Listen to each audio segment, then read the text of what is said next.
Так сверлим. Всего зажатывается держатель. Тут уже половину просверлил.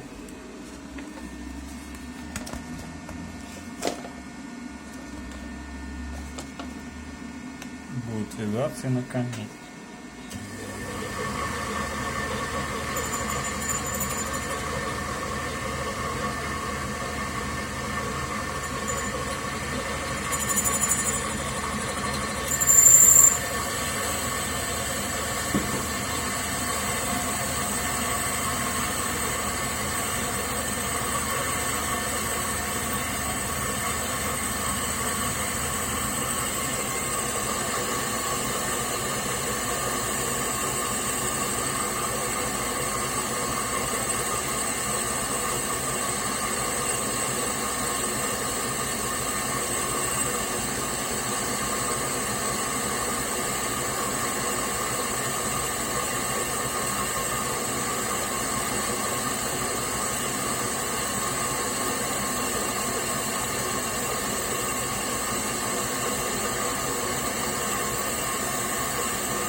Думаю, этого просверления хватит.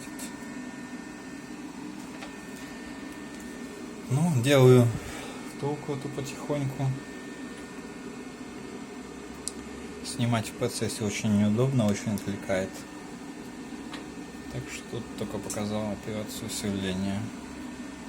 Еще сейчас заменю своего потолще.